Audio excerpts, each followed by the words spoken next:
নমস্কার, আমি বৈশাখী। শিল্প সাহিত্য বাই বৈশাখী চ্যানেলে সকল শ্রোতা বন্ধুদের স্বাগত জানাই। আজ আপনাদের বলবো গল্প মোহ।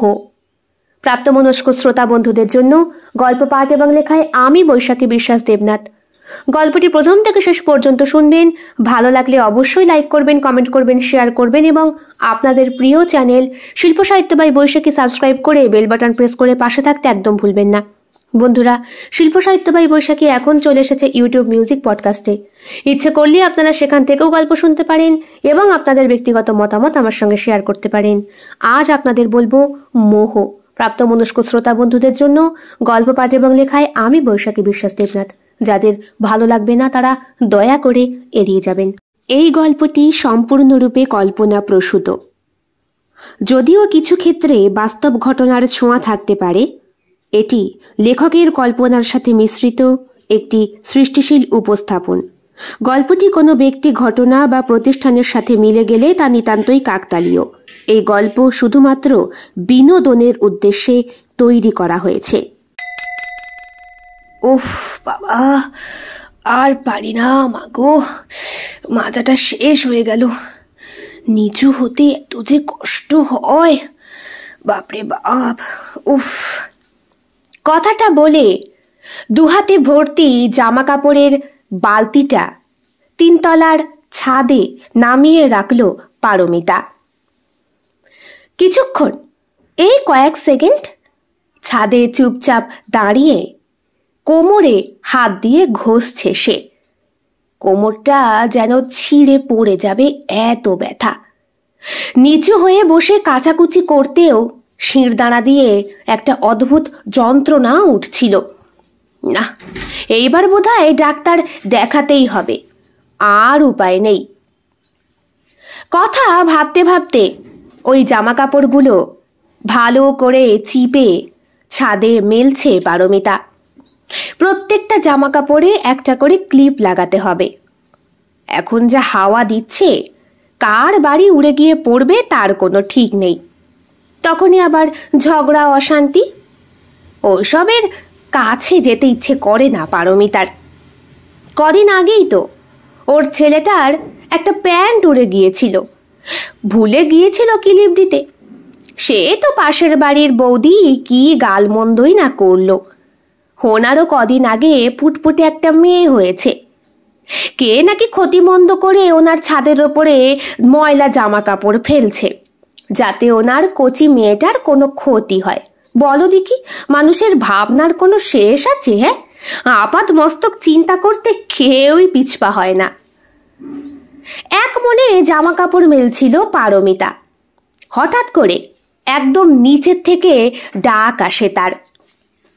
কলকাতার মফস্বল এলাকায় নিজের শ্বশুরের তৈরি তিনতলা শ্বশুর বাড়িতে পারমিতা আর সঞ্জয় থাকে তাদের একমাত্র সন্তানকে নিয়ে। শ্বশুর শাশুড়িও আছেন, তবে ওনারা বর্তমানে বৃন্দাবন বেড়াতে গিয়েছেন। দিন 15 ট্যুরে ছেড়েছিল, এই তো ক্লাবের থেকে। হরিদ্বার, ঋষিকেশ, বৃন্দাবন সব একবারে ঘুরে আসার জন্য। তীর্থভ্রমণ হয় না তো সংসার করতে গেলে, আর এই সংসারে বসেই তীর্থভ্রমণ হয়, এইসব কথাই খুব একটা বিশ্বাস করে না পারমিতা।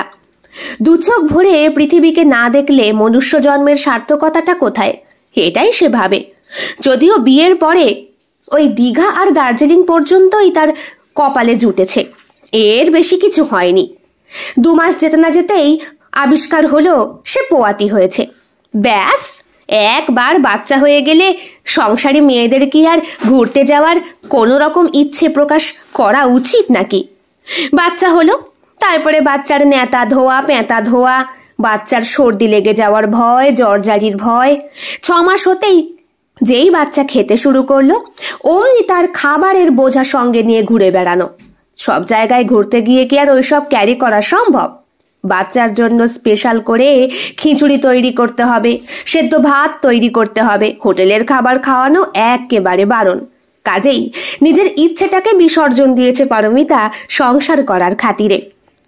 ছেলে এখন বেশ বড়, বছর 10-এর। স্বামীও ওকালতি করেন, তাই সকাল সকালই বেরিয়ে যান। পারমিতার বিয়ে হয়েছিল অনুষ্ঠান করেই। উচ্চ মাধ্যমিক পাশ করার পরপরই সুন্দরী পারমিতাকে চোখে লেগে গিয়েছিল সঞ্জয়ের। ওই পারমিতার স্কুলের কাছেই তো কোর্টটা রয়েছে, ওইখানে নিত্য যাতায়াত করত সঞ্জয়। উচ্চ মাধ্যমিকের রেজাল্ট আউটের ঠিক পরের দিন বাড়িতে মামা মামি কাকা কাকির বিরাট খাওয়া দাওয়ার ধুম, কারণ পারমিতা স্কুলের মধ্যে টপ করেছে। তখনই সঞ্জয়ের বাবা মা গিয়ে বিয়ের প্রস্তাবটা পারলেন। নমস্কার, আসলে একটা প্রস্তাব নিয়ে এসেছি, যদি কিছু মনে না করেন, কথাটা বলেছিলেন সঞ্জয়ের মা। অল্প বয়সে একজন সুন্দরী মহিলা, পেছনে একটা ইয়ং ছেলে দাঁড়িয়ে, বছর 28 কি 30 হবে হয়তো, পাশে তার বয়স্ক বাবা। একেবারে ছিমছাম সংসার। আসুন আসুন, ভেতরে আসুন। বেশ আপ্যায়নের সঙ্গেই পারমিতার মা ঘরে ঢুকিয়েছিলেন ওনাদের। বেচারির পরনে তখন আধ ময়লা শাড়ি, কপালে সিঁদুরের টিপ লেপটে গিয়েছে। সকাল থেকে রান্না করছেন তো। মেয়ে ভালো রেজাল্ট করেছে, এবার কলকাতার নামি দামি কলেজে তাকে বিএসসি পড়াশোনা করানো হবে, তাও আবার সায়েন্সে অনার্স নিয়ে। বাবার খুব ইচ্ছে মেয়ে বড় হয়ে বিজ্ঞানী হবে। তা হতে পারেনি ঠিকই, তবে সংসারের বিজ্ঞানী পারমিতা ভালোই হয়েছে। বাড়িতে তখন বড় মামা বড় মামি উপস্থিত। যখনই ওনারা সোফায় বসলেন তখনই পারমিতার বাবার কাছে খবরটা চলে গেল। উনি ছাদে বড় মামা মেজ মামার সাথে জম্পেশ করে আড্ডা দিচ্ছিলেন আর সিগারেট খাচ্ছিলেন। শোনো, কারা জানে এসেছে, আমি ঠিক চিনতে পারছি না, তুমি একটু নিচে এসো তো। কে এলো এই ভর দুপুরে? ঢুকতে দিলে কেন? অমন করে কি বলা যায় নাকি? চলো গিয়ে দেখি। কথাটা বলেছিলেন বড় মামা। উনি সব থেকে বেশি বয়োজ্যেষ্ঠ। নমস্কার নমস্কার। আপনাদের তো ঠিক হ্যাঁ, আমাদের চিনতে না পারাটাই স্বাভাবিক। কি গো, তুমি বলো। বলছি, একেবারে একটা বিয়ের প্রস্তাব নিয়ে এসেছি দাদা। চাইলে ঝাঁটিয়ে তাড়িয়ে দিতে পারেন, আর না হলে একটু শুনতেও পারেন। বিয়ে? কিন্তু আমার বাড়িতে তো বিয়ের উপযুক্ত পাত্রী। হ্যাঁ, আপনার মেয়ে পারমিতা উচ্চ মাধ্যমিকে খুব ভালো রেজাল্ট করেছে।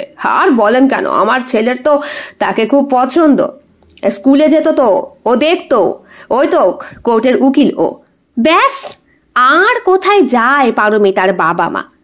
মেয়ে সুন্দরী, পড়াশোনায় তুখর, তার জন্যে একেবারে উৎকৃষ্ট উন্নত মানের পাত্র জুটেছে। সঞ্জয় বয়সটাও খুব একটা বেশি নয়।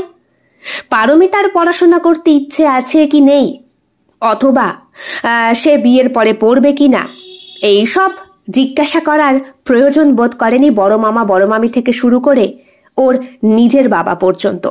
কিন্তু মা একবার বলেছিলেন, সবে মেয়েটা উচ্চ মাধ্যমিক পাশ করলো, ওকে আর একটু সময় দিলে হতো না? কলেজটাও দেখতে পেল না। সংসার করছো, সংসার করো, এইসব বিষয় নাক গলিও না। তাছাড়া মেয়ে মানুষের বুদ্ধি শুনলে সংসার মাঝে মাঝে নষ্টও হয়ে যায়। একেবারে ওপেন কথাটা বলেছিল পারমিতার বাবা তার মাকে ওই সমস্ত ব্যক্তিদের সামনে। চোখের কোনায় জল এসেছিল ঠিকই। পারমিতা সিঁড়িতে দাঁড়িয়েছিল চুপ করে, ওরও চোখে জল। প্রতিবাদ করতে পারেনি, কারণ এই সংসারে মায়ের কথা খুব একটা চলে না। বাবা যা বলবেন সেটাই শেষ। তার উপরে বড় মামা এসেছেন। মা তো মাধ্যমিক পাশ করার পরই তার বিয়ে হয়ে গিয়েছিল। বিয়ের পরপরই পারমিতার জন্ম। আরে গৃহবধূ তো, তাদের কথার আবার কোনো মূল্য আছে নাকি? কাজেই বউয়ের কথায় সায় না দিয়ে ওই বছরই মাঘ মাসে ফুল ফুটেছিল পারমিতার বসন্তে। বিয়ে হয়ে গিয়েছিল সঞ্জয়ের সাথে। আর বিয়ের পরপরই হানিমুন করতে দার্জিলিং আর ওই দীঘা। তার 2 মাস পরই সে প্রেগনেন্ট হয়ে যায়। জামা কাপড়গুলো ভালো করে মেলে দেয় পারমিতা। বড় লম্বা চুল খুলে গিয়েছে কখন। সারা শরীরে একটা ঘামের প্যাঁচপ্যাঁচে গন্ধ। ভোর 5টায় ঘুম থেকে উঠতে হয়, গোটা সংসারের হেসেল টানতে হয়, কাজ করতে হয়।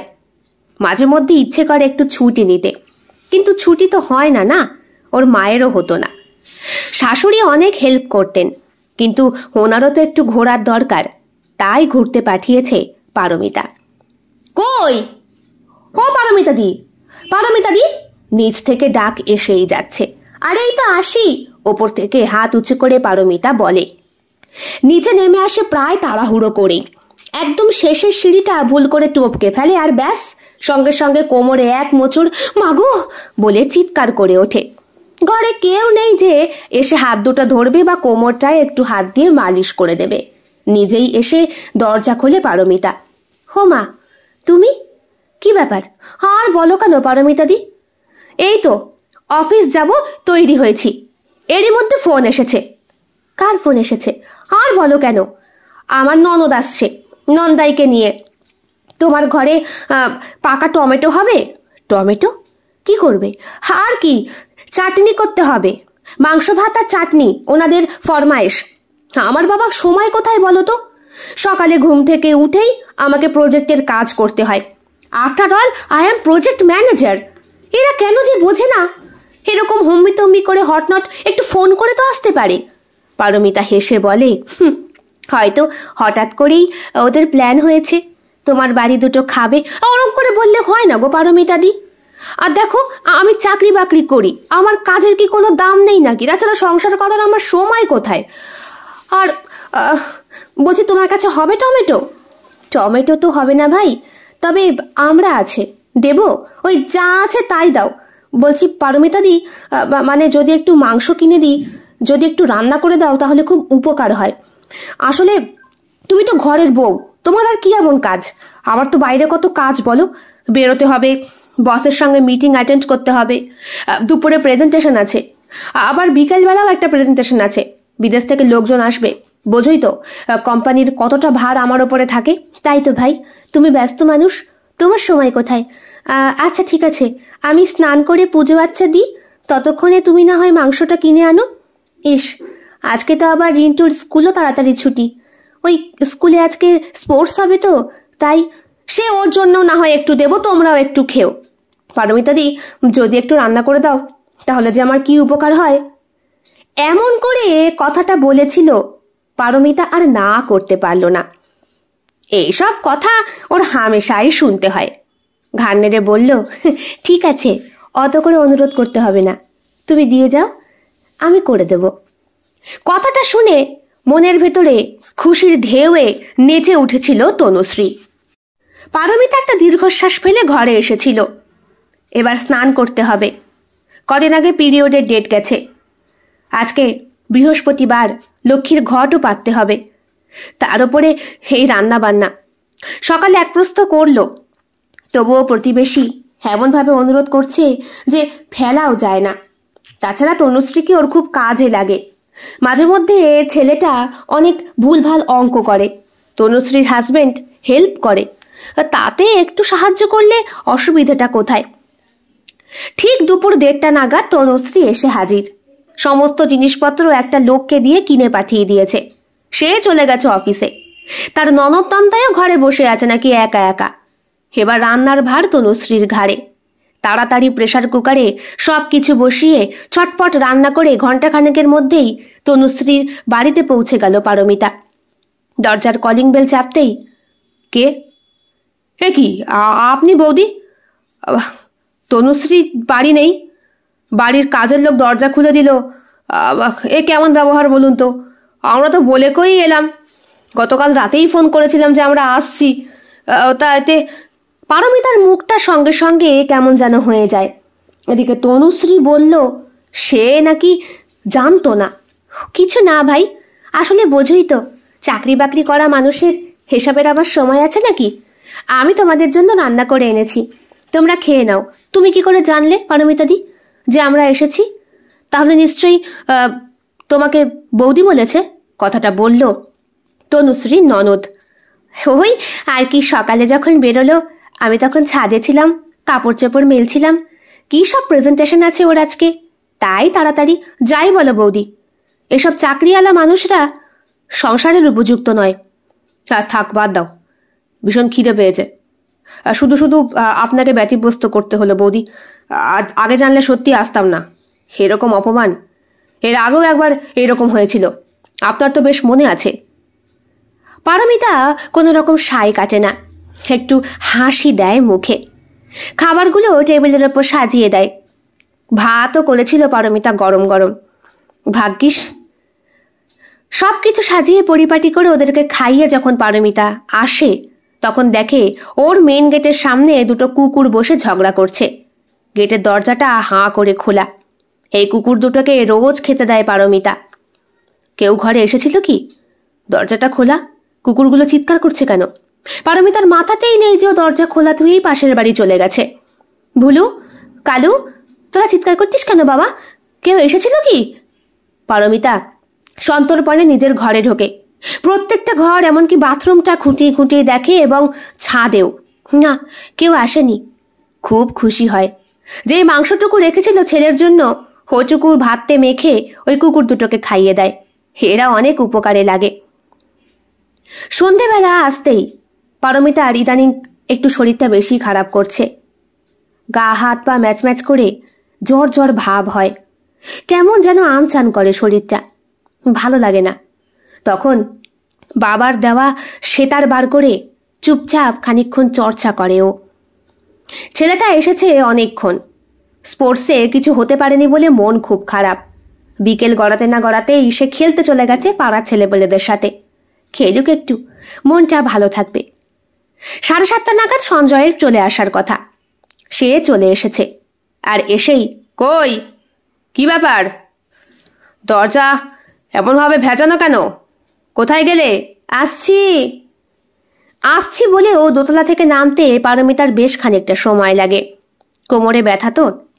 সিঁড়ির রেলিং ধরে আস্তে আস্তে নেমে আসে বেচারি। কি ব্যাপার, কুতিয়ে কুতিয়ে হাঁটছো কেন? কি হয়েছে? কোমরটায় বড্ড ব্যথা, তাই। আরে সারাদিন তো ঘরে থাকো, কাজটা কি করো যে তোমার তো শরীর ব্যথা হয়?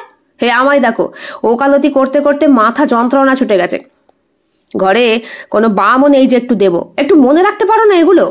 মাসকাবাড়ি বাজারের সময় একবারে নিয়ে আসা যেতে পারে। কি যে করো না। যাও যাও যাও, 1 কাপ ভালো করে কফি করে নিয়ে এসো, বুঝেছো?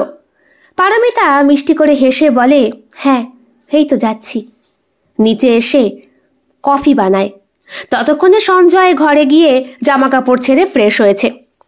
কফি নিয়ে পারমিতা ওপরে আসে। এই নাও তোমার কফি। বাবু কোথায়? পড়তে বসেছে। পাড়া ছেলেদের সাথে খেলা করতে গিয়েছিল। স্পোর্টসে কিছু হতে পারেনি বলে মন খারাপ। ও ঠিক আছে, ঠিক হবে, চেষ্টা করলে সবই হয়। তা বলছি, পড়তে বসেছে, ছেলের কাছে একটু বসতে পারো না? ওর হেডমাস্টারের সঙ্গে দেখা হয়েছিল। এবার নাকি ফার্স্ট হওয়ার কথা আছে ওর। অঙ্কটা একটু কাঁচা। তা তুমি তো আবার অঙ্ক নিয়েই অনার্স করতে চেয়েছিলে। ভাগ্যিস। কি যে করতে ঈশ্বর জানে। ঠাট্টা করল সঞ্জয়। পারমিতা তবুও গা করে না। সে ছেলের ঘরের সামনে এসে দাঁড়ায়। দরজাটা ভেজানো। বাবুর মানে রিন্টুর টেবিলের ওপর ওই লাইটটা জ্বলছে, যেটা জ্বালিয়ে ও পড়াশোনা করে। কি করছিস বাবা? মা, এই সরল অঙ্কটা না সমাধান করতে পারছি না, কি করি বলো তো? কাজ কর, ওই যে তনুশ্রীর বর, ও মনে হয় ঘরে এসেছে। ও তো স্কুল মাস্টার, ওর কাছ থেকে একটু সলভ করে আয়। যাবো? যা, বসে আছিস কেন? না, আমি ভাবছিলাম তুমি যদি বকো। আমি বকবো কেন? না মা, ওই কাকুটা না মাঝে মাঝে আমার গায়ে হাত দেয়, কেমন যেন লাগে। হ্যাঁ, গায়ে হাত দেয়? ও মা, তুই তো পুরুষ মানুষ বাবা, তোর গায়ে হাত দেবে তো কি হয়েছে? যা দেখি আয়।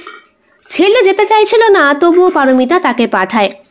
এই অঙ্কটা সত্যি ওর মাথায় ঢোকে না। সবাই যে সব জানতে হবে তা তো না। কই, কোথায় গেলে? সত্যি সারাদিন পর অফিস থেকে বাড়ি আসি, কোর্ট কাছারিতে মাথা হ্যাং হয়ে যায়। কোথায় পাশে বসে একটু মাথা টিপে দেবে তা না। হেই তো আসছি। ছেলেকে পাঠিয়ে দরজাটা ভেজিয়েই ওপরে আসে পারমিতা। দরজা বন্ধ করেছো? না, রন্টুকে তো তনুশ্রীর বাড়ি পাঠালাম, ওর বরটা চলে এসেছে, অঙ্কটা বুঝে আসবে তাই। ও ঠিক আছে, একটু মাথাটা টিপে দাও। লাইটটা অফ করো তো। এই লাইট অফ করার কথা বললেই পারমিতার বুকের ভেতরটা ভয়ের চোটে কাঁপে। বলে, কেন গো, লাইটটা জ্বলুক না। আহ, বলছি যখন অফ করো, আমার আলোতে মাথা ব্যথা করছে। পারমিতা কোমরে হাত ডলতে ডলতে এই লাইটটা অফ করে। বরের পাশে বসে আলতো করে মাথা টিপে দেয়। ততক্ষণে সঞ্জয়ের হাত যেখানে যাবার সেখানে চলে গিয়েছে। পারমিতার অসহ্য লাগে এইসব, কিছু বলতে পারে না। ঠিক 7:30 নাগাদ ছেলে চলে আসে। তার জুতো খোলার শব্দ এতটাই জোরে যে 10 হাত দূর থেকেও শোনা যায়। আর ওই জুতোর শব্দতেই মা বুঝতে পারে ছেলে কতটা খুশি আর কতটা দুঃখী। আজকে জুতোর শব্দটা খুব একটা ভালো লাগছে না। বাবু এসছে, আমি এখন যাই। আরে আর একটু দাও। এরপরে ছেলে যখন চিৎকার করে ডাকতে শুরু করে, তখন সঞ্জয় বলে, কি যে করো, কখন থেকে ডাকছে? তুমিই তো এরকম করলে। আহ, মুখে মুখে তর্ক করাটা আজকাল তোমার একটা নেশা হয়ে দাঁড়িয়েছে। যাও, আর শোনো, লাইটটা অফই থাক, আমার ভাল লাগছে না। ঠিক আছে। কি হয়েছে রে, ডাকছিস কেন? আমি বললাম না ওনার কাছে যাবো না, উনি শুধু আমার গায়ে হাত দেয়। তোর পাগল, তোর গায়ে হাত দেয় তো কি হয়েছে? তাতে কিছু হয় নাকি? মা, তুমি না বোঝো না। কি হয়েছে আমায় বল বাবা। থাক, আমি বলে বোঝাতেও পারবো না তোমাকে, তোমার জাস্ট অসহ্য লাগে মা। রাত্রে টেবিলে খেতে বসে পারমিতা ছেলের দিকে তাকায়। ছেলের চোখ মুখ অসম্ভব লাল, বোধহয় কান্নাকাটি করেছে বই মুখে নিয়ে। কি ব্যাপার হলো যে ওরা তো দুঃখ হলো? বলছি শোনো, ওর জন্য একটা অঙ্কের মাস্টার দেখলে হয় না? রোজ রোজ লোকের বাড়ি গিয়ে ও অমন করে পড়াশোনা করবে, আমারও ঠিক ভালো লাগে না গো। কেন, মাস্টারের কি আছে? তনুশ্রীকে দেখেছো তো, আর ওর বর, দুইজনে মিলে চাকরি করছে, কত টাকা ইনকাম, মোজাইক করা ঘর বাড়ি। আর আমি দেখো, কিচ্ছু পেরে উঠি না, সারাদিন মাথায় মধ্যে সংসারের প্রেশার, তার উপরে কোর্টের দায়। আর দুটো মাস্টার লাগবে কেন? তুমি তো স্কুলের মধ্যে টপ করেছিলে, আর তুমি পড়াও। আরে ক্লাস 5 তো, তুমি পারবে। 7-8-এ উঠুক, তখন না হয় সাবজেক্ট চেঞ্জের জন্য মাস্টার চেঞ্জ করা যাবে। তনুশ্রী হ্যাঁ না কিছু বলে না। উচ্চ মাধ্যমিক পাশে কতটুকু সে আর পড়াতে পারবে? যদি সে হায়ার স্টাডি করতো তাহলে হয়তো পারতো, কারণ হায়ার স্টাডিতে অনেক কিছু শেখাও যায়। এইসব কথা নিয়ে সঞ্জয়ের সঙ্গে আগে অনেক মনোমালিন্য হতো, এখন ওইসব কথা বলতে ইচ্ছে করে না। খাবারের মধ্যে নুন এত বেশি হয়েছে কেন? মনটা থাকে কোথায়? বাড়িতে থেকে কি এমন ছেড়ো বলো তো? কি করছো এগুলো ছেলের সামনে? তুমি চুপ করো। ছেলেও জানো তার মা বাড়িতে বসে বসে কি এমন করে। কোনো কাজ নেই, সারাদিন ঘরের মধ্যে বসে বসে বিশ্রাম। শালা একটু ভালো করে যে খাবো তারও উপায় নেই। মাকে খবর দাও, মাকে আসতে বলো। রাগের সহিত কথাটা বলে সঞ্জয়। পারমিতার মুখটাও ভার। বর খেয়ে দিয়ে উঠা যাওয়ার পরে রন্টুর পাশে বসে পারমিতা। আমায় বলতো বাবু, কি হয়েছে? মা, ওই কাকুটা না আমার পিঠে হাত দেয়, আমার গলায় হাত দেয়, আমার মাথার চুলে হাত দেয়, আমার ভালো লাগে না। এই কথাটার মধ্যে পারমিতা কিছুই বুঝতে পারলো না। বলল, ঠিক আছে, তুই শুয়ে পড়, কালকে তো স্কুল ছুটি, তাই না? হ্যাঁ, স্পোর্টস হয়েছে বলে ছুটি, কালকেও ছুটি, শনিবারও ছুটি, রবিবারও ছুটি। মা, কোথাও একটু ঘুরে আসলে হয় না? ঘুরতে যাবি? হ্যাঁ, তোর বাবাকে বলি দাঁড়া, ওনার তো আবার সময় হয় না। তাই সেই লাস্ট ঘুরতে গিয়েছিলাম মনে হয় ওই বিড়লা প্ল্যানেটোরিয়াম, আর কোথাও যাওয়া হয়নি। একটু ঘুরতে নিয়ে চলো না মা, একদিন তো ছুটি আছে, আমি প্রমিস করছি বাড়ি এসে পড়াশোনা করে নেবো। আমি জানি রে বাবা, জানি। ছেলেকে আদর করে মেন ঘরের দরজা বন্ধ করে পারমিতা শুতে চলে যায়। নাইটি পরে শোয়া বিয়ের পরপর থেকেই তার অভ্যেস। আজ আর ইচ্ছে করছে না কোনো কিছু চেঞ্জ করতে। শরীরে বড্ড ব্যথা যে, আর হালকা হালকা ঠান্ডা লাগছে, মনে হচ্ছে জ্বর জ্বর এসেছে। বরং এই কাপড়টা পরে থাকলে একটু ওম ওম লাগে। এ কি, নাইটি পরনি কেন? আর ভালো লাগছে না গো, জ্বর জ্বর। আর জ্বর জ্বর, ভাল্লুকের জ্বর, বুঝলে, ভাল্লুকের জ্বর। পারমিতা গা করে না। ততক্ষণে সঞ্জয় পারমিতার ওপর উঠে বসেছে। শোনো না, একটা কথা বলবো। কি? বলছি রন্টু না তনুশ্রীর বাড়িতে যেতে চায় না। ওর বর নাকি ওর চুলে হাত দেয়, ওর পিঠে হাত দেয়, ওর ঘাড়ে হাত দেয়। হুমা, তাতে কি হয়েছে? সঞ্জয় ততক্ষণে পারমিতার চুলে, ঘাড়ে আর পিঠে হাত বোলাচ্ছে। এটা মেয়ে হলে না হয় একটা ভয়ের ব্যাপার ছিল, ছেলে তো এসবে কিছু হয় না। বলছি তবুও যদি কোনো বিপদ। তুই চুপ করো না, কি মেয়ে মানুষ তুমি? ফিলিংস নেই কোনো তোমার? ঠান্ডা মেরে পড়ে থাকো সবসময়। দেখ, প্রত্যেক দিনই এক কথা শুনতে হয়। রাতে জ্বর আসে পারমিতার। সঞ্জয়কে ডাকে না, কি হবে মানুষটাকে ডেকে? সারাদিন কোর্টে থাকে, কত কাজ করে, মাথায় কত চাপ। পরের দিন আবার সেই 5:30টায় উঠ থেকে কাজ শুরু। বরকে ঘুরতে যাওয়ার কথা বলতে সাহসে কুলোয়নি। 7টা নাগাদ রন্টু পড়তে বসেছে ঘরে। বর আজকে একটু তাড়াতাড়ি বেরোবে, তাই তাড়াতাড়ি ঘরের সমস্ত কাজ শেষ করতে হচ্ছে পারমিতাকে। 9টা বাজতেই কোনো রকম দুটো নাকে মুখে গুজেই সঞ্জয় বেরিয়ে গেল। সকাল থেকে অনেকগুলো ফোন কল এসেছে তার। কি বাদী বিবাদী পক্ষের মধ্যে নাকি তুমুল ঝগড়া বেঁধেছে, তাই ওর যাওয়াটা খুবই দরকার। মা, বাবাকে বলেছিলে? কথাটা জিজ্ঞেস করে রন্টু। ওর মুখের দিকে তাকিয়ে পারমিতা বলে, বলেছি রে বাবা, কিন্তু তোর বাবার এখন প্রচুর কোর্টের কাজ, তোর বাবা পারবে না। আমি জানতাম বাবা পারবে না, জানতাম। রাগ দেখিয়ে রন্টু ঘরে চলে যায়। শোনো মা, ওই টুকাই পকাই ওরা যাচ্ছে, কোথায়? ওরা ওরা গঙ্গাসাগরের মেলায় যাচ্ছে, আমিও যাব। কি বলছিস? গঙ্গাসাগরের মেলা এখন নাকি? ঠান্ডার সময় তো, জানুয়ারি মাসে। তাহলে ওরা কি কি একটা মেলায় যাচ্ছে বললো, আমিও যাব ওদের সাথে। কেন বাবা, তোকে তো একা একা কোনোদিন ছাড়িনি। থাক মা, তুমি একা একা আমাকে ছাড়তেও পারবা না, আর আমার বাবাও কোথাও আমাকে নিয়ে যাবে না। সুতরাং আমাকে একটু ঘুরতে যেতে দাও। হো, বলতো এখন আমি কি করি? পারমিতা দি, ও পারমিতা দি। তনুশ্রীর গলা। তনুশ্রী? রন্টু ঘরে গিয়ে দরজা বন্ধ করে দিয়েছে। পারমিতা নিজের এলো চুলগুলো আঁচড়ানোরও সময় পায় না। আজ অনেক দিন পর চিরুনি আর তেল নিয়ে বসেছে ও। ভালো করে চুলটা আঁচড়িয়ে আজ শ্যাম্পু করবে। ও কি পারমিতা দি, এমন পাকরাশি হয়ে দাঁড়িয়ে রয়েছ? সারাদিন করোটা কি? হ্যাঁ, থাকো তো ঘরে, তোমার আবার এত কিসের চিন্তা? মাথার চুলগুলো ইস। আচ্ছা যাই হোক, এ নাও তোমার বাসন নাও। ও, তোমার ননদ নন্দাই চলে গেছে? যাবে না, যা টাইট দিয়েছি। বুঝুক ঠেলা আমার বাড়িতে আসার, বলারই কওয়ালেই এসে হাজির। আচ্ছা সম্ভব বলো? চাকরিওয়ালা মানুষের পক্ষে এরকম হটনট বাড়ি বসে রান্না করে খাওয়ানো সম্ভব? ওটা গৃহবধূদের কাজ, ওসব আমাদের মতো ওয়ার্কিং ওম্যানের জন্য নয়, তাই না? হ্যাঁ হ্যাঁ, তাই তো ভাই, একদম ঠিক। আচ্ছা, মাংসটা কিন্তু খুব ভালো হয়েছিল। আমি বরং যাই। হ্যাঁ, ও আরেকটা কথা পারমিতা দি। কি? ও বলছিল ওই ধনাই পকাই ওদেরকে নিয়ে কোথায় যেন একটু ঘুরতে যাবে। তা তোমার ছেলে যাবে? ও নাকি কালকে অঙ্ক শিখতে গিয়েছিল, অঙ্কটা বোঝাবে নাকি পালিয়ে চলে এসেছে, নাকি শরীর ভালো লাগছিল না।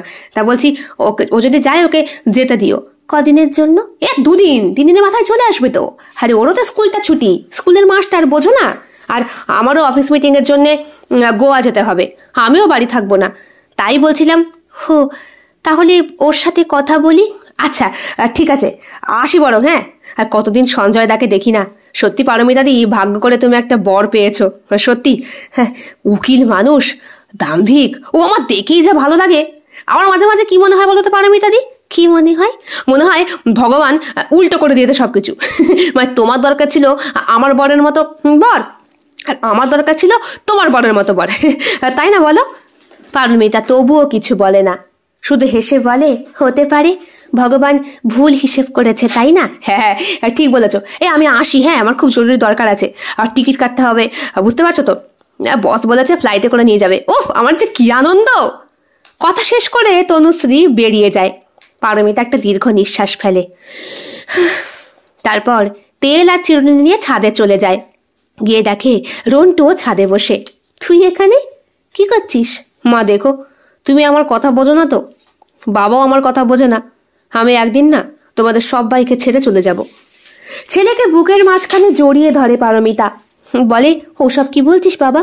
এমন কথা বলতে নেই, তুই আমার বেঁচে থাকার মাধ্যম।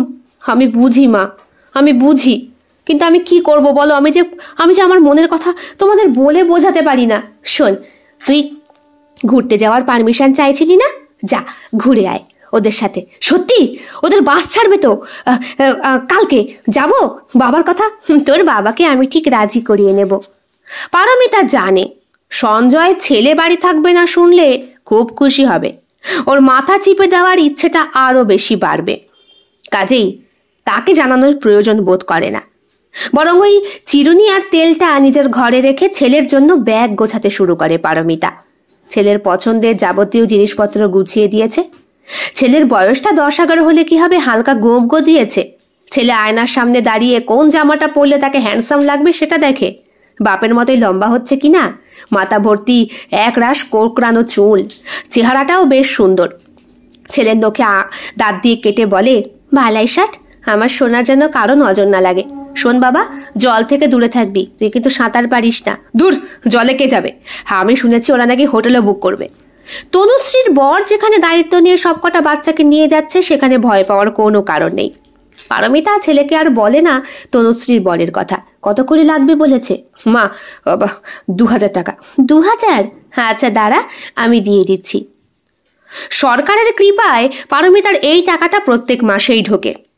সুতরাং নিজের এটিএমটা বার করে ছেলেকে সঙ্গে নিয়ে বলে, চল। এটিএমে নিয়ে টাকা তুলে দিয়ে দেয়। মাসে 1000 টাকা জমতে জমতে ভালোই একটা টাকা হয়েছে। কোনো কাজে লাগে না তো। গয়না গাটি এসবের প্রতি পারমিতার একেবারে ঝোঁক নেই। সংসার করতে ওর খুব ভালো লাগে, সংসারেই নিজেকে রাখতে চায় পারমিতা। পরের দিন সকাল সকালই ছেলে যখন তৈরি হয়ে বাপের কাছে আসে, পারমিতা একগাল হেসে বলে, কি গো, তোমার ছেলে ঘুরতে যাচ্ছে? ঘুরতে? কোথায়? ও মা, তোমাকে যে গতকাল রাত্রে আমি বললাম। বলেছিলে না? হ্যাঁ বললাম তো। তুমি অবশ্য শুনবে কোথায়, তোমার হাত তো তখন চঞ্চল হয়ে থাকে না। কি কি বলছো? কই, বাবু কোথায়? নিচে, তোমার জন্য অপেক্ষা করছে। সঞ্জয়ও তৈরি হয়ে আসে। ছেলে একগাল হেসে বলে, বাবা, বড় হয়ে গেছি আমি, ঘুরতে যাচ্ছি। হ্যাঁ, সাবধানে যেও। নিজের পকেট থেকে 3,000 টাকা বার করে দেয় সঞ্জয়। নে, এটা খরচ করিস, মা দিয়েছে। তোর মা দিয়েছে? তোর মা টাকা কোথায় পেল? ও মা, তুমি ভুলে যাচ্ছ, আমাদের মতো ঘরে বসে থাকা গৃহবধূদের জন্য টাকার বন্দোবস্ত তুমি না করতে পারো, কিন্তু আমাদের সরকার তো করে। হো হো, তাই বলো? তাই তো, আমি তো ভুলেই গিয়েছিলাম। আরে আমার কলিগরা বলে আমি নাকি আমার বউয়ের হাতে টাকা দিই না। কে বলে টাকা দিই না? টাকা পাওয়ার বন্দোবস্ত তো আমি ঠিক করে দিয়েছি বলে একটা বিটকেল হাসি দেয় সঞ্জয়। পারমিতা ওসবে নজরদারি করে না। পাড়ার মোড়েই ওদের বাসটা দাঁড়িয়ে রয়েছে। একে একে সবাই উঠে বসেছে। টুকাই পকাই ওদের পাশেই বসেছে রন্টু। মা বাবাকে টাটা দিয়ে ওদের বাসটা যখন বেরিয়ে গেল, ঠিক তখনই রন্টুর ঘাড়ের কাছে একটা হাতের স্পর্শে কেঁপে উঠল সে। কে? তাহলে তুমিও যাচ্ছ আমাদের সাথে? রন্টুর নিঃশ্বাস জোরে জোরে পড়তে শুরু করে। মনে হচ্ছে চলন্ত বাস থেকে ঝাঁপিয়ে নেমে পড়বেও। কপালের ঘাম মোছে রন্টু। এদিকে বাড়িতে সঞ্জয় বেরিয়ে যাওয়ার পরপরই সারা বাড়ির কাজ সামলাতে হয় পারমিতাকে একা। আজ একেবারে নাকানি চোবানি খাওয়ার মতো অবস্থা। জামা কাপড় কাচার জন্য সব রেডি হয়ে গেছে। দুদিন একটু কাচতে পারেনি বলে কত জমে গেছে। হ্যাঁ, আবার পুজো আচ্ছা দিতে হবে, গোপালের ভোগ তৈরি করতে হবে। তনুশ্রীটা আবার বলে গেছে ঘরটা একটু দেখে শুনে রাখতে। কত জ্বালা। হ্যাঁ, তবুও পারমিতা খুব সুখী। সেই দিন রাত্রেবেলায় ফোনটা আসলো। সঞ্জয় সবে ঢুকেছে, তখনই সঞ্জয়ের মোবাইলে ফোনটা। ইমিডিয়েটলি ওদেরকে মাছ দেওয়া যেতে হবে। ওখানে ওর ছেলে ডেড বডি পাওয়া গেছে। একেবারে পরিশ্রান্ত ভারাক্রান্ত অবস্থা পারমিতার। মুখ দিয়ে কোনো কথা বেরোচ্ছে না। জলে ডুবে রন্টু নাকি আত্মহত্যা করেছে। বডি ডাক্তাররা কাটাছেঁড়া করেছে, তাতে নাকি এটাই বেরিয়েছে। আজ 3 দিন হলো বাড়িতে হাড়ি চড়ছে না। শ্বশুর শাশুড়ি খবর পেয়েই চলে এসেছে। শাশুড়ি মার ক্ষণে ক্ষণে জ্ঞান চলে যাচ্ছে। পারমিতার বাবা মা এসে বারবার বলছে, তোমার বুদ্ধি বড্ড বেশি। হ্যাঁ, বাড়ির মেয়ে ছেলেদের অত বুদ্ধি খাটানো আমি একদম পছন্দ করি না। সঞ্জয়কে তোমার আগে বলা উচিত ছিল। এবার হলো তো, ছেলেটা গেল জলে। হ্যাঁ, বাবা এমন করে বকছে পারমিতাকে। সঞ্জয় তোর আগের চোটে 2-4টে চড়ও মেরেছিল পারমিতাকে, ছেলে মরে যাওয়ার জন্য। সঞ্জয় বারবার বলছে, আপনার মেয়ে আমাকে কিছু বলার প্রয়োজন বোধ করে না বাবা, না জানিয়ে মন মর্জি মতো সবকিছু করে। জানেন, অ্যাকাউন্ট থেকে টাকা তুলে খরচ করেছে আমাকে না জানিয়ে। পারমিতা শুধু একবার তাকিয়েছিল সঞ্জয়ের মুখের দিকে। পুলিশ আসে, ব্যাপারটায় কেস হয়, যেহেতু বাচ্চা ছেলে তো। কোর্টেও ওঠে কেসটা। তনুশ্রীর হাজবেন্ড থেকে শুরু করে সবাই উপস্থিত। যে উকিল পারমিতার পক্ষে লড়বে তিনি একজন মেয়ে মানুষ, গৃহবধূ, সঞ্জয়ের ডিফেন্সের লয়ার, আর মারাত্মক একজন লয়ার। ম্যাক্সিমাম কেসে সঞ্জয় ওনার সঙ্গে লড়তে ভয় পায়, এতই তার জোর। পারমিতা পাগলের মতো হয়ে বাড়ি ছেড়ে দিয়েছিল। স্টেশনে গলা দিতে গিয়েছিল, তখনই ওই মহিলার সঙ্গে আলাপ। আরে, নিউজ চ্যানেলে আপনাকে কদিন আগে দেখলাম, পারমিতা বোস, তাই না? পারমিতার সিঁদুর লেপটে গিয়েছে, কথা বলতে পারছে না, ঠোঁট দুটো কেঁপে ওঠে। মহিলাটাকে দেখে নিজের মনে হয়। জড়িয়ে ধরে কাঁদতে থাকে পারমিতা। আমার কোনো দোষ নেই দিদি, আমার কোনো দোষ নেই দিদি বলে কান্নাকাটি করে। বুঝতে পারছি। আচ্ছা, আপনার রন্টু কেন এরকম হলো? জানি না, আমি জানি না। আপনি কিচ্ছু জানেন না? রন্টু কিচ্ছু বলেনি আপনাকে?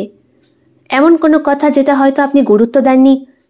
আপনি সবটা আমাকে বলতে পারেন। আপনার কেসটা আমি লড়ব।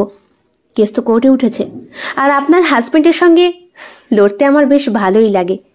আসলে সঞ্জয় হেরে যাওয়ার পরে যখন নতমুখে আমার সামনে এসে দাঁড়ায় না, কেমন একটা গর্ব গর্ব ভাব হয়। আসলে কি বলুন তো পারমিতা ম্যাডাম, আমি একজন হাউসওয়াইফ প্লাস একজন ওয়ার্কিং ওম্যান। আমার ছোট্ট 2 বছরের বাচ্চাটাকে খাইয়ে পরিষ্কার করিয়ে আয়ার কাছে রেখে আমি কোর্টে আসি। আপনার হাজবেন্ড আমাকে এই জন্য একদম সহ্য করতে পারেন না। বাড়ির মহিলাদের বাড়ির কাজের মধ্যেই নাকি থাকতে হয়, ওই বাইরের সম্পর্কে জ্ঞান দেওয়া নাকি তাদের মানায় না। আর এইটাই আমার অহংকার, আমি সব দিক সামলাতে পারি। আচ্ছা বলুন কি হয়েছে?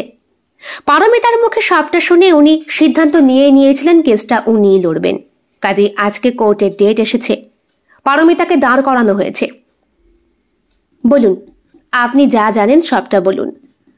পারমিতা প্রথম থেকেই কাঁদতে কাঁদতে বলছে, আমার রন্টু খুব খুশি হয়েছিল ঘুরতে যাবে বলে, আমি নিজে টাকা তুলে দিয়েছিলাম। কাঁদবেন না, কাঁদবেন না, না কেঁদে বলুন, জজ সাহেব বললেন। নিজেকে সামলে নিয়ে পারমিতা সবটা খুলে বলল। এইবার বলল, কদিন আগে তনুশ্রীর বরের কাছে পড়তে গিয়েছিল। ভয় পেত তনুশ্রীর বরকে, কেন জানি না। ওর বর নাকি ওর ঘাড়ে, পিঠে, মাথার চুলে হাত বোলাতো। কথাটা যখনই পারমিতা ওর লয়ারকে জানায়, তখনই অবাক হয়ে গিয়েছিলেন তিনি। এই কথাটা তো একটা মোক্ষম পয়েন্ট পারমিতা ম্যাডাম। আপনার ছেলেকে হয়তো ব্যাক টাচ করা হতো। মানে?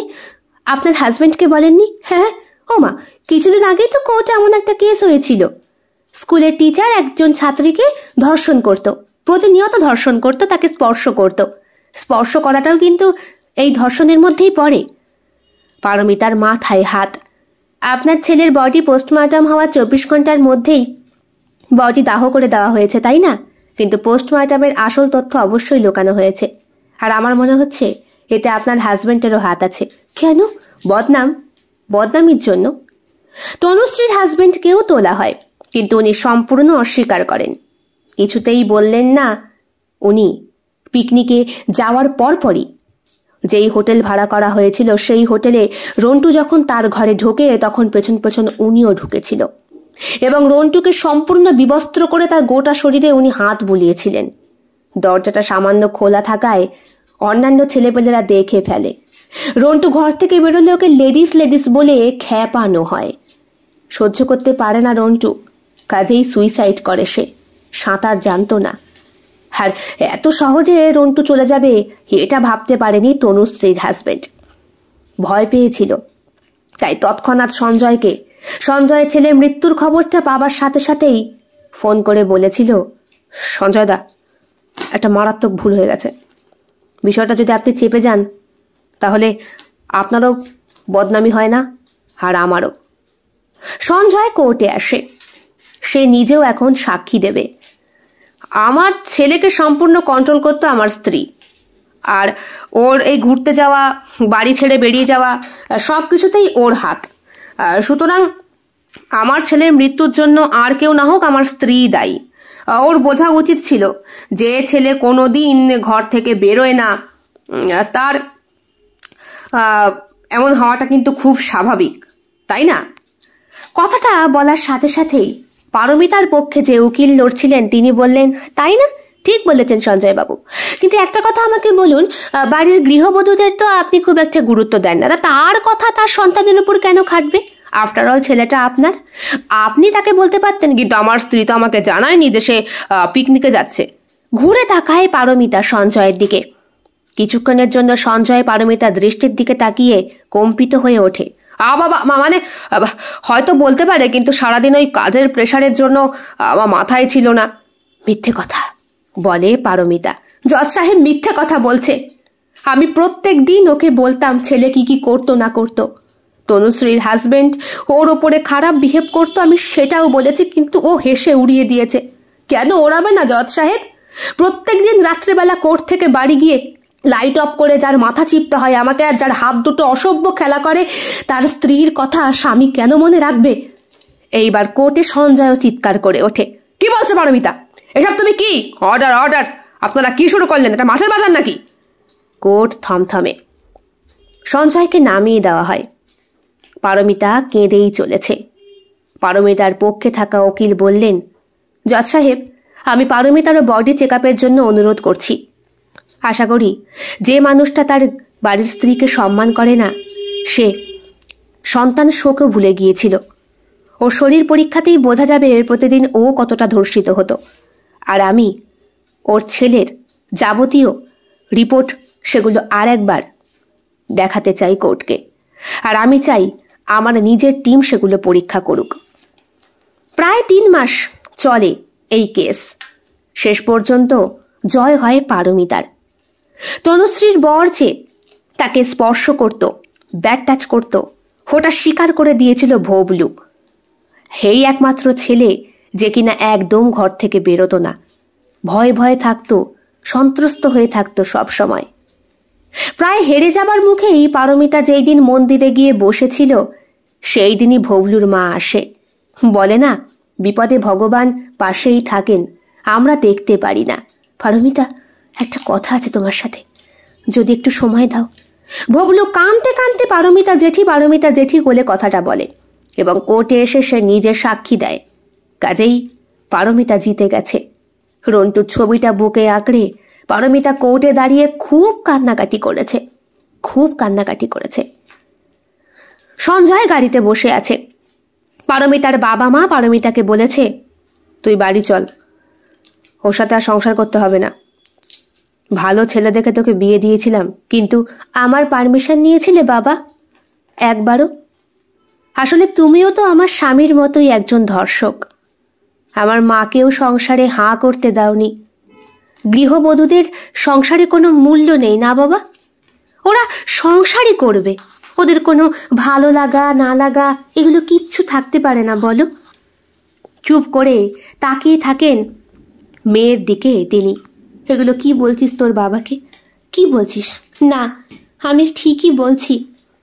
সম্মান শুধু বাইরের কাজেই হয় না মা, নারীর যে কোনো কাজেই সম্মান দেওয়া প্রয়োজন। গৃহবধূ হোক বা কর্মজীবী, একে অপরকে বুঝতে হবে। সমাজ তো তখনই বদলাবে। নিজেদের মধ্যে বিভেদ না করে একে অপরকে সম্মান করা দরকার না মা? তনুশ্রী পাশেই দাঁড়িয়েছিল। তার মুখে অসম্ভব রাগ। তার স্বামী এখন জেলে ঢুকেছে। তনুশ্রী আগিয়ে গিয়ে বলে, একদম বাজে কথা বলবে না পারমিতাদি, সব তোমাদের চাল। বাড়িতে বসে কাজ করা মেয়ে ছেলে, তোমার বুদ্ধি কতদূর খাটবে? চট করে পারমিতার উকিল তনুশ্রীর সামনে আসে। যেহেতু কোর্ট চত্বর, তাই আমার চটিটা হাতে নিয়ে তোমার গালে বসাচ্ছি না। যদি এটা কোর্ট চত্বর না হতো, তোমাকে আমি বৃন্দাবন দেখিয়ে ছাড়তাম। কেমন? আমিও একজন ওয়ার্কিং ওম্যান এবং গৃহবধূও। একে অপরকে সম্মান করতে শেখো, না হলে নিজে কোনোদিন সম্মান পাবে না। কাজ ভিন্ন হতে পারে একজন গৃহবধূর এবং কর্মজীবী ওম্যানের, কিন্তু গুরুত্ব, সম্মান, সেই সবে কোনো পার্থক্য কখনোই থাকতে পারে না। আজকে যদি পারমিতা ঘর সংসার না সামলায়, তাহলে সঞ্জয়ের পেটে ভাত জুটবে না। অবশ্যই টাকারও দরকার হয়, কিন্তু তার সাথে ঘরের কাজটাও বহুল সম্মানের। তনুশ্রী কিচ্ছু বলে না, বেরিয়ে যায়। সঞ্জয় এগিয়ে আসে, বলে, চলো গাড়িতে ওঠো। যা হয়েছে হয়েছে, তুমি জিতে গেছো আমি জানি, কিন্তু আমাদের সংসারটা তো করতে হবে। তুমি আমার বউ, তোমাকে তো আর আমি ছাড়তে পারবো না। না গো, আমিও তোমাকে ছাড়তে পারবো না। হয়তো তোমার কাছে আমি সম্মান পাই না, ভালোবাসা পাই না, হয়তো আমি একদিনের বিশ্রামও পাই না। আমার শরীর খারাপ করলেও তোমার হাত আমার শরীরের ওপরে অবাধ্য খেলা করে। আজ তোমার জন্য আমার একমাত্র ছেলেকে আমি হারালাম। এই শোক আমি কারো সঙ্গে ভাগ করতে পারবো না। একজন গৃহবধূ তো, তার আবার কোনো ফিলিংস আসে নাকি? হ্যাঁ, আমি তোমার সঙ্গেই সংসার করব। কেন বলো তো? কারণ আমি তোমায় ভালোবাসি। আর এই সংসার, ওই বাসন কোসন, ওই জামা কাপড়ের সার্ফের গন্ধ, সব কিছুর মধ্যে না আমার একটা মায়া জড়িয়ে আছে, মোহ জড়িয়ে আছে যে। এগুলো কি বলছিস তুই? তুই চল মা, তুই বাঁচতে পারবি না, তুই চল বাবা। এই সিদ্ধান্তটা তোমার অনেক বছর আগে আমাকে জানানো দরকার ছিল, বা আমার সিদ্ধান্তটা তোমার একবার শোনা উচিত ছিল, তাহলে হয়তো মায়েরও এই অবস্থা হতো না। আসলে মাকে তো দেখেছি সারা জীবন মুখ বুজে সংসার করতে, প্রতিবাদ করতে না, কিন্তু আমার প্রতিবাদী নারীত্ব আজ কেঁপে উঠেছে আমার ছেলের জাস্টিসের জন্য। ছেলে তো নই, তোমার বাড়িতে আমার ছেলের কোনো স্মৃতি নেই বাবা, মায়া নেই, মোহ নেই, আমি থাকতে পারবো না ওই বাড়ি। কাজেই আমার মৃত ছেলের জন্য হলেও আমাকে ওই সংসার করতে হবে, যেতে হবে, কারণ ওখানেও যে মোহ আছে বাবা, মায়া আছে। কেমন লেগেছে আজকের গল্প কমেন্ট বক্সে কমেন্ট করতে একদম ভুলবেন না। ভালো লেগে থাকলে অবশ্যই লাইক করবেন, কমেন্ট করবেন, শেয়ার করবেন এবং আপনাদের প্রিয় চ্যানেল শিল্প সাহিত্য বাই বৈশাখী সাবস্ক্রাইব করে বেল বাটন প্রেস করে পাশে থাকতে একদম ভুলবেন না বন্ধুরা। দেখা হবে খুব শিগগিরই আগামীকাল সম্পূর্ণ নতুন একটি ভিন্ন স্বাদের গল্পের সঙ্গে। আপনাদের সকলের উপস্থিতি একান্তভাবে কামনা করি। সকলে খুব ভালো থাকবেন, সুস্থ থাকবেন এবং একইভাবে সাহায্য এবং সহযোগিতার হাত বাড়িয়ে দেবেন। সবাই ভালো থাকবেন। শুভরাত্রি।